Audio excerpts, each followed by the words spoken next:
They say corruption is a beast that hides in the shadows. But sometimes it hides in plain sight.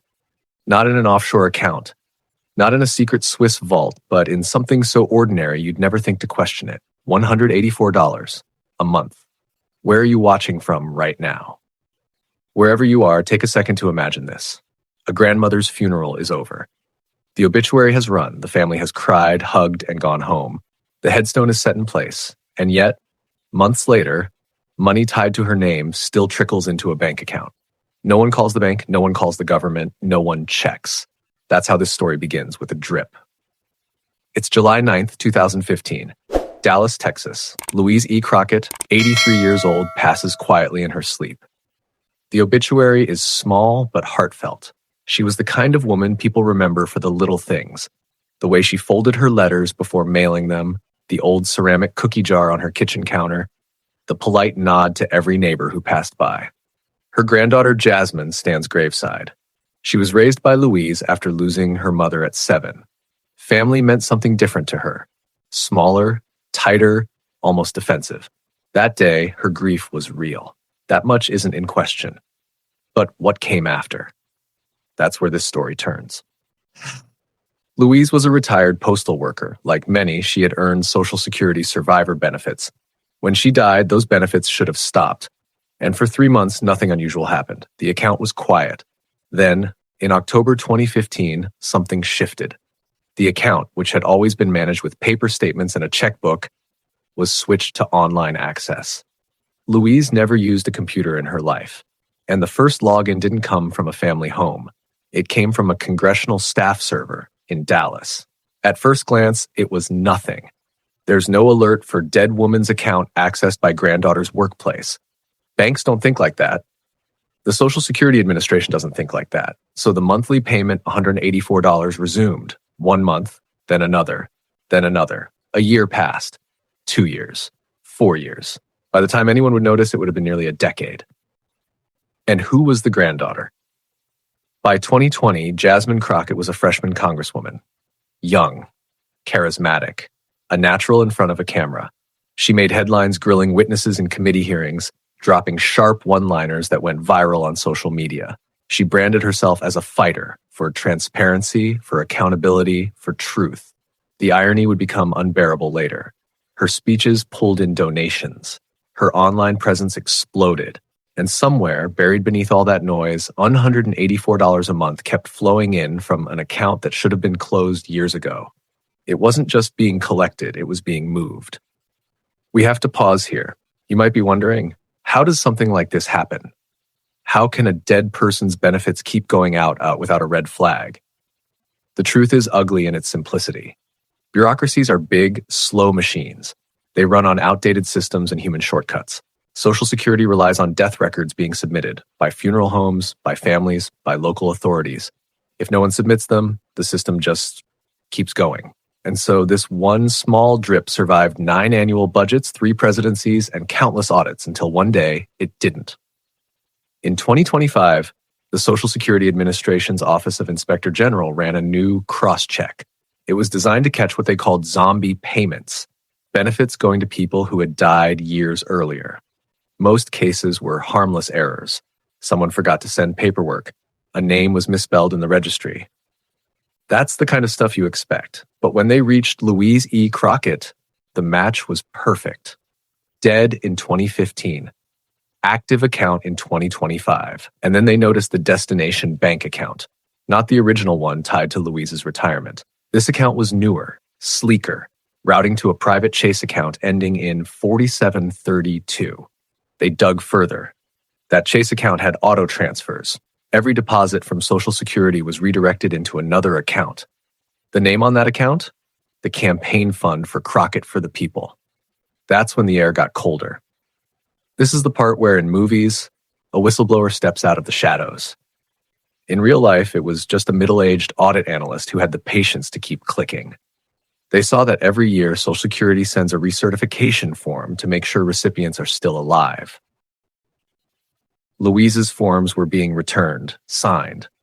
In 2019, one of the analysts compared the new signature to one from 2016. It wasn't similar. It was identical. down to the tilt, the pen pressure, the way the ink bled in the same spots. That's when they called in someone who doesn't do coincidences. Enter Pam Bondi, former Florida Attorney General. Known for her courtroom composure, her critics called her cold, her allies called her relentless. She had a reputation for chasing paper trails until they led somewhere or someone. When she saw the file, she didn't see $184 a month. She saw intent. Someone had deliberately kept this account alive. Someone had physically filled out and returned those forms. Someone had routed the money through campaign channels, and that someone was now a sitting member of Congress. Pam started quietly. She didn't tip off the Congresswoman's office. No subpoenas yet. She just followed the money. Bank records, routing histories, IP addresses from online logins, and every road led back to Dallas, to congressional staff offices, campaign headquarters, and sometimes even devices registered in Crockett's own name. The more she looked, the stranger it got. 3 months after Louise's funeral, the Chase account tied to the Social Security deposits was linked to Crockett's personal accounts. A year later, transfers began hitting the campaign fund, sometimes labeled as loans, sometimes as miscellaneous contributions. The amounts matched the Social Security deposits almost to the penny. Pam didn't just see fraud. She saw a system that had been exploited with patience, precision, and arrogance. But there's something about small crimes that makes them hard to catch. Theft of millions triggers alarms. Theft of hundreds gets lost in the noise, until you follow the noise. By early summer, Bondi had enough to move.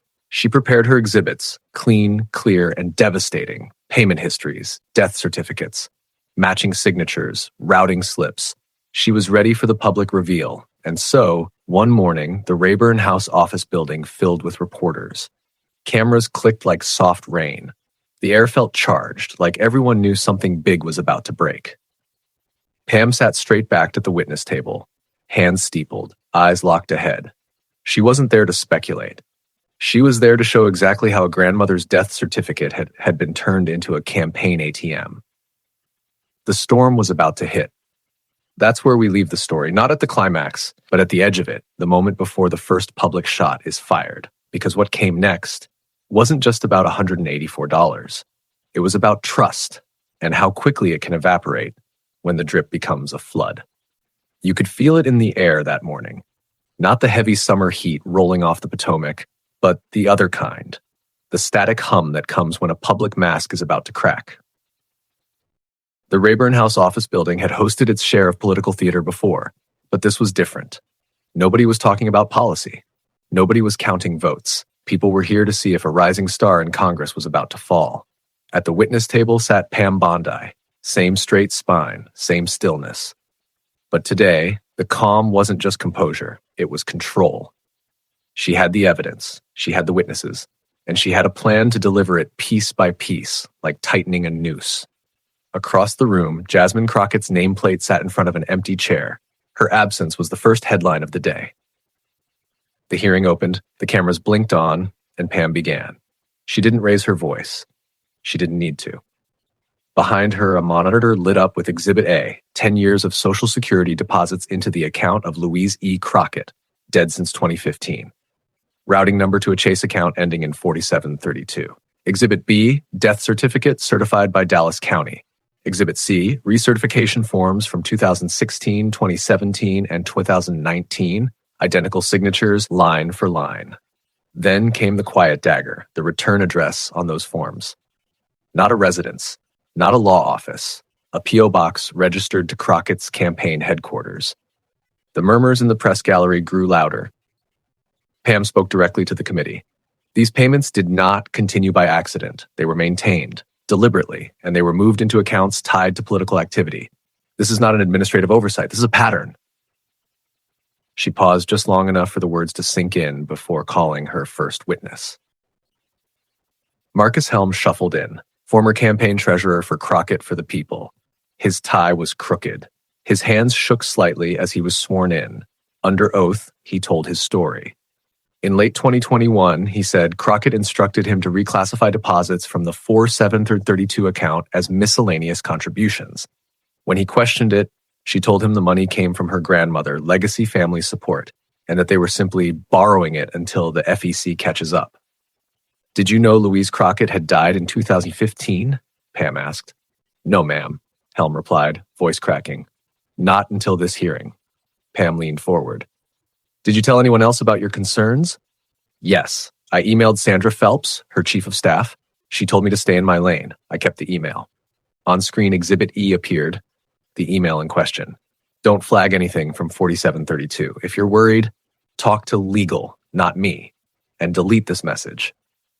The metadata proved it had never been deleted. Helm had blind copied it to his personal account. The room shifted. You could feel it, the first splinter in the wall around Crockett. The second witness, Sierra Langston, walked in wearing dark glasses, former field director for the 2022 campaign. She requested whistleblower protections. Langston testified that in July 2021, she was told by Phelps to process cash reimbursements from Granny's gift box. She didn't know what that meant until she later found a funeral program for Louise in an old campaign storage box, the Austin condo box. She described something else, a handwritten ledger labeled funnel tree. Initials, dollar amounts, coded phrases like tripwire, bunker pull, and media rinse. At the bottom, one entry underlined in red, JC 12K gift RPT cycle 3 via LE route. She'd been told to shred those notes in December 2023. She didn't.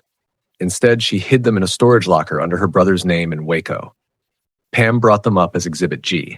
The handwriting was matched to Crockett's operations aide. By now, you could see Crockett's empty chair becoming a liability. Every testimony echoed in that silence. Then Bondi shifted gears. On screen, a digital map appeared. Cell tower pings from AT&T. Dates, times, locations.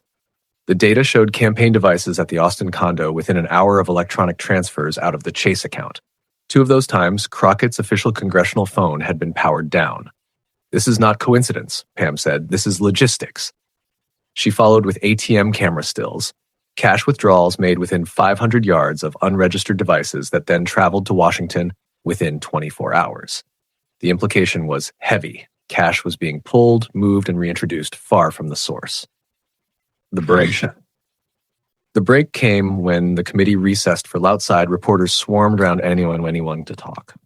Crockett's office released a statement calling the hearing a racist, politically motivated stunt, but no one from her staff was present to defend her in person. After lunch, Pam returned with the property connection, a condo in Austin purchased under a shell company, all cash, $348,000. The funds traced back to the same Chase account tied to Louise's benefits. Campaign filings claimed Crockett owned no significant real estate.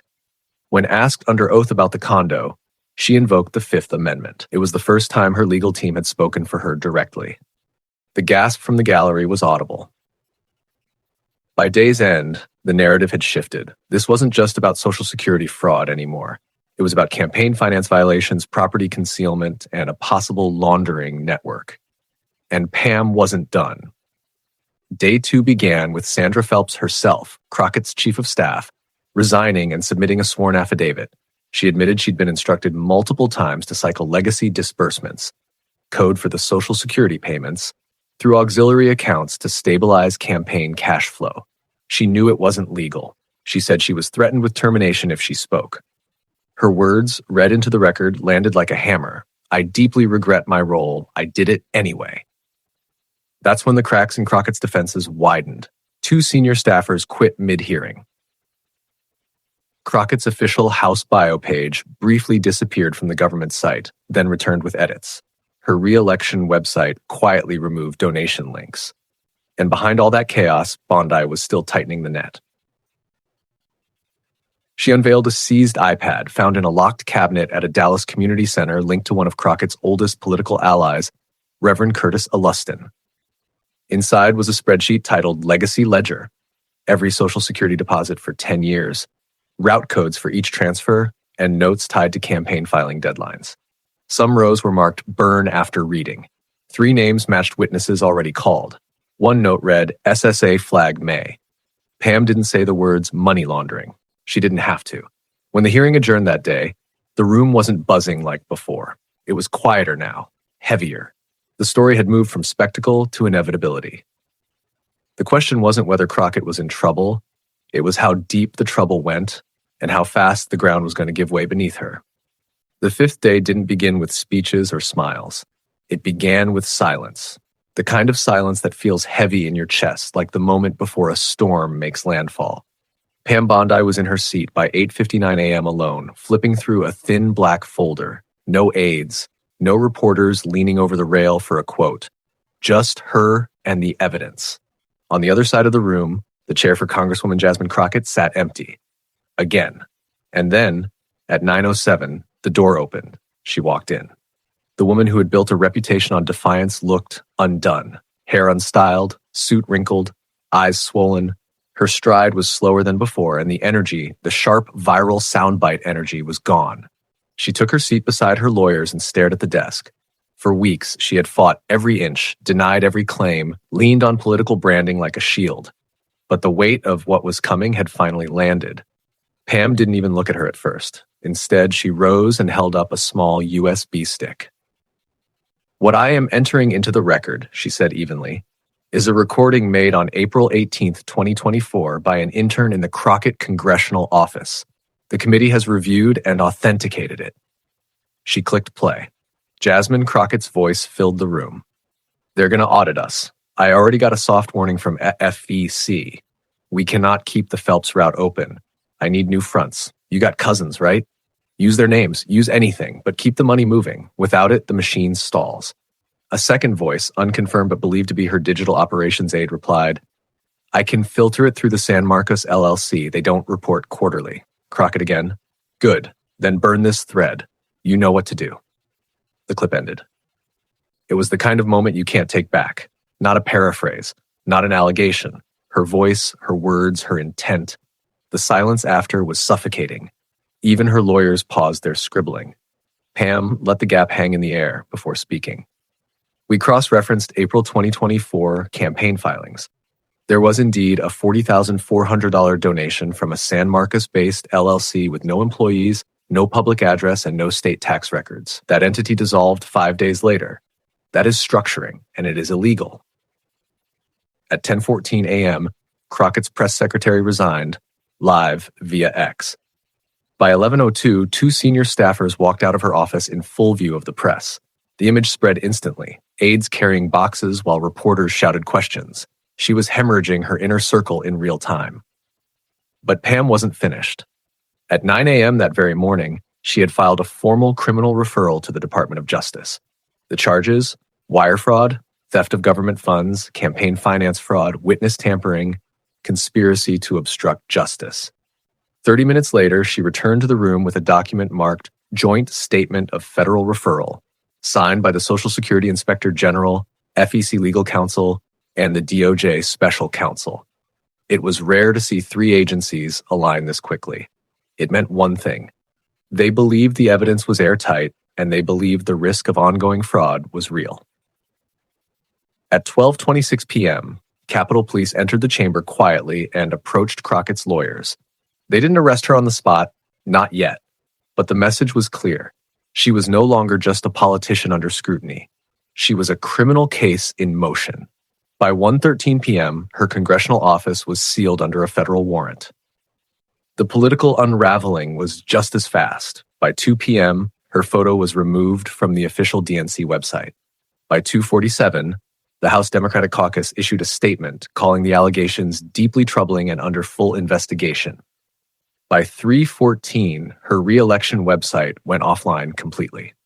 The next morning, the DOJ's special counsel, Michael Denton, was sworn in before the committee. "As of this morning," he said, "a federal grand jury has voted to indict Congresswoman Jasmine Crockett on 6 counts of felony misconduct." He read each charge slowly: fraud against the United States, theft of government benefits, campaign finance violations, money laundering, obstruction of justice, conspiracy to defraud a federal agency. There was no applause, no gasps, just the sound of Denton sealing the envelope. Pam Bondi stood for the final time. She submitted Exhibit L, the signed confession of Sandra Phelps, corroborated by staff testimony and financial records. Her voice was calm, but it cut through the room. This was not an accident. It was not desperation. It was greed. Congresswoman Crockett's office became an engine of financial fraud, masked by identity politics, fueled by hubris, and shielded by the public's trust. A monitor lit up with one line from Phelps's statement. She called it recycling legacy loyalty. I called it theft, but I did it anyway. At 10:12 a.m., the sergeant-at-arms walked in with a sealed letter. Crockett had submitted her formal resignation, negotiated overnight. The terms were simple: full cooperation with investigators, restitution of the stolen Social Security payments, $13,184 total, and no pre-trial detention in exchange for a plea agreement. It was over. Pam was invited to make a final statement. She stepped to the microphone. There are those who will say this was political. Let them. The facts were stubborn. The money moved. The fraud stacked. The silence rotted. This committee did not expose corruption. We simply turned on the light. The rot was already there. She paused, then delivered the line that would be replayed on every news network that night. Your grandmother's death certificate should not become your campaign ATM. Public service is not a mask for private enrichment. Congresswoman Crockett once said, "You can't silence a woman who knows her worth." Perhaps, but we can indict one who forgot the law. The aftermath moved fast. The Austin condo was seized. The Chase account was closed. Congress passed a new law requiring quarterly verification of benefit-linked campaign donations. The Social Security Administration fired 3 employees for negligence. Another retired quietly. 6 months later, Jasmine Crockett resurfaced on a podcast, expressing remorse, blaming burnout, and hinting at a memoir. Pam Bondi declined every interview request, but one internal memo leaked to the press. It was just one sentence: fraud flourishes in silence. We spoke. And that's the thing about this story. It didn't start with millions in hidden assets or complex offshore webs. It started with $184, a drip that was small enough to hide until someone decided to listen for it. That was the collapse, not with a bang, not with a blaze, but with the quiet closing of a file, the sealing of an office door, and the knowledge that trust, once broken, doesn't grow back.